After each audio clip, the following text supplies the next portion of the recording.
Danny Lighting here, and today we are looking at a very special microphone.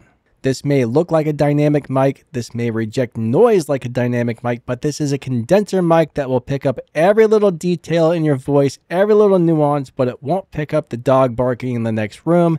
It won't pick up your neighbors outside mowing the lawn. It only picks up directly what's in front of it. And I think that came out wrong, but you guys know what I mean. This is what the mic sounds like after I add EQ, compression, and limiting. I think this sounds freaking great. In a second, we'll turn this back off so the rest of the review will be without the processing. That way you can hear exactly what the mic sounds like with no processing at all.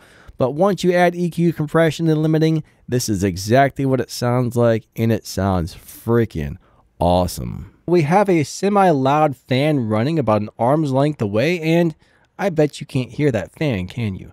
This thing is excellent at rejecting noise, but picking up details and just making things sound great. This microphone is not cheap, but when it comes to the price of really nice microphones, I have used some very expensive microphones in my life, and this one is on par with all of them. The sound quality you're getting from this microphone can compare with the best of them. You could go out and you could spend $3,500 on Neumann, or you could go out and spend $500 or $600 on this and get just the same type of sound quality. I mean, of course, it's going to sound different than the Neumann, but the overall quality of the sound is on par with some of the most expensive microphones I've ever used. I've worked with or used a lot of different microphones in my day, and this is probably one of the better sounding ones that I've used. It just sounds very neutral, very flat, very realistic. I don't feel like it's coloring the sound at all like the Neumann will. In my opinion, this has a very nice, very neutral, transparent sound, and it just sounds like me when I talk into it. One thing really cool about this microphone is there's a high pass filter switch and a low pass filter switch, so you can cut off some of the highs or some of the lows if needed.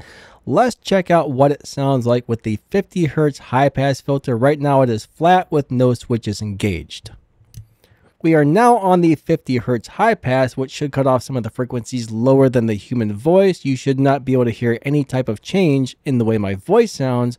But once we switch it to the 120 Hz high pass, well, you're going to notice it's cutting off way too much of the bass, and you will hear a difference. So this is what it sounds like with the 120 Hz high pass filter. It cuts off a large portion of the material from the human voice, which I don't like. So I'm going to go ahead and stick with the 50 Hz high pass filter just like this. And this is going to give you what you want. So you want to set that to 50 Hz for your average person. There is also a low pass switch which cuts off the high frequencies. It allows the low frequencies to pass through but cuts off the high frequencies. So that may get a little confusing in the difference between low pass and high pass. But right now we have it on the flat setting. Let's go ahead and cut off some of the highs. This will make the microphone sound darker or extremely dark. So if we do this, I think we are now on the darkest mode. This is way too dark. This is the 8 kilohertz cutoff. And personally, I don't like the way this makes my voice sound. Now, if you have a very high-pitched voice, you might like this. This is the 10 kilohertz cutoff, which still sounds very nice and very acceptable. If you want your microphone to sound a little bit darker, the 10 kilohertz cutoff is going to be just fine for most of you. But I like to keep mine on the flat mode because I don't have a lot of high end in my voice. My voice is mainly down there in the low mids. I don't have a lot of articulation, so I prefer to keep it here on the flat setting where it picks up all the highs. And I like to have the bass cut off at 50 Hz. It'll cut any of that sound out that you don't want, but pretty much keep the full range of the human voice. Okay, let's see how this rejects noise from the sides and the back. So hello guys, what's going on? So we're going to move around the microphone, and you should notice you're not hearing me very well after a couple of seconds. It's probably going to get quieter and quieter, and you probably can't really hear me too much at all right now. We're kind of moving around to the back of the microphone. Now we're coming back out to the sides, coming back up to the front. You can probably hear me really well now. So this is definitely rejecting a lot of the noise from the back and the side. So yeah, this is kind of a weird way to do this test, but it gives you a really good idea of how much noise is being rejected from all around the sides and the back. Next is, let's see what happens when you start typing on a keyboard. There is a keyboard right here, and I'm going to start clacking on this thing, and you probably can't hear that keyboard very much. Maybe you can, maybe you can't, I don't know. But right now, that keyboard, I am going crazy. So if you're a gamer and you've got a loud mechanical keyboard, that's about how this is going to sound. Yeah, there we go. Hopefully you found that test to be very satisfactory at keyboard noise rejection. All right, let's test the proximity effect on this microphone. So right now we are right up on top of it. We are eating the microphone. I am kissing the foam windscreen. I don't know why I'm doing that, but I am. And this is how it sounds if you want to get that deep, nice radio broadcast bassy sound. And you can always use that switch to make the microphone sound even more bassy and more dark if you're really going for that broadcast sound. Now, let's move back a little bit. So right now we're roughly 6 inches away from the microphone. With a microphone like this, that's the most you ever want to be. You don't want to get really far away from this thing. This is designed to be 2 to 3 inches away from your mouth, or right up on top of it if you want to be like, "Hi, I'm Johnny Cash," or "Autobots, roll out." Let's go ahead and tap on the boom arm. Let's see how this shock mount performs. Do you guys hear that noise coming through?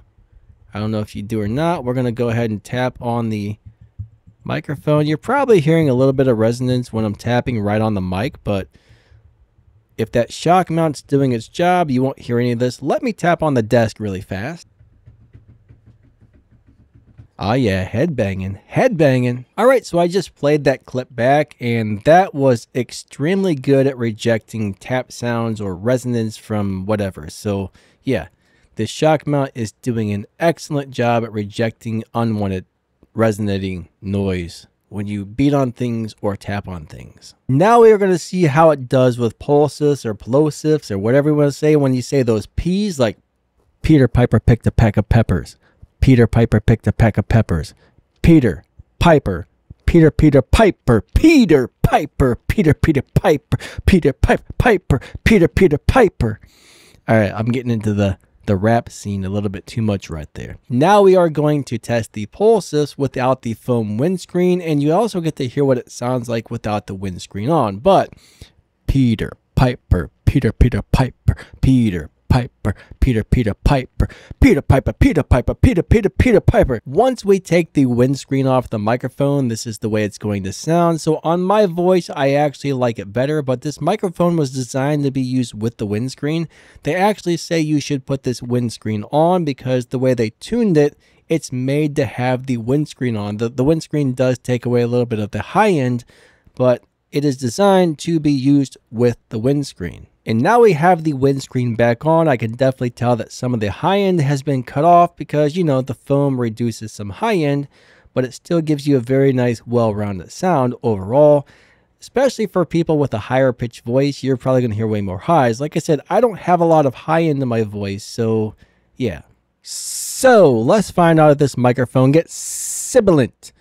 Silly cell seashell, silly cell seashell, silly cell, silly cell, silly cell seashell, silly cell seashell, silly cell seashell, silly cell seashell, silly cells. I should probably drop a beat with some really big bass behind that, but nah, that's just too much work. I'm too lazy. So I think it's time to bust out the Shure SM7B and maybe the Rode NT1 and compare these microphones. This is basically a condenser microphone that's designed to sound like a dynamic broadcast. So we're going to compare it to a dynamic broadcast microphone. So this is what a dynamic broadcast mic sounds like compared to a condenser broadcast microphone, which is something I never really thought I would be saying because I don't consider condensers to have that broadcast sound, but this one does. So anyways, this is the Shure SM7B. Let's go back to the Lauten, and then we'll pull out the Rode NT1 and compare those two together. I am back to speaking into the Lauten, so let's go ahead and listen to this for a second. Then we will switch over to the Rode NT1, just so you can hear the difference in the sound quality between a $250 microphone and a $500 or $600 microphone. And this is the sound of the Rode NT1 5th generation. So this is a $250 microphone that we're comparing to a $600 microphone. Some people may say, well, those comparisons aren't fair, but there's nothing wrong with letting you guys hear what a lower quality versus a higher quality microphone sounds like, when the truth is this is not low quality at all. This is very high quality, very good sounding, and so is the Lauten. Just let you know, is it really worth buying the extra spending? So this kind of test really lets you get an idea of, is it really worth spending the extra to get the nicer microphone compared to the much more affordable microphone. One of the reasons we like to put cheaper microphones up against more expensive microphones is so you can tell the difference in sound quality, so you can figure out, is it worth it for me to spend the extra money on the more high-end microphone versus the more affordable microphone that still sounds really darn good. So the Lauten has a very nice, more bassy, more broadcast detailed type of sound, where the NT1 has a very bright, it's much brighter. I don't know, you might like the sound of one better than the other, so that's up to you to decide which one is the better microphone. So yeah, I mean, I like all of these microphones. Those are probably my current 3 favorite microphones out there right now. We may do some other videos where we just do separate tests, where we do like this versus the Lauten LCT 440 Pure, or this versus like a $60 microphone, which, hey, like I said, it gives you a good idea of, is this really worth the extra money? You know what I mean? That's why we like to compare the cheap to the expensive ones. That way you guys can figure out, is this worth spending the extra money on? Yes or no? You know what I mean? You know what I mean, Vern? I'm just a singing and playing along. I hope I don't mess up the song. I'm not doing well, because my guitar came straight from hell. Why do I think that? Man, I don't know, but I guess it's time to go.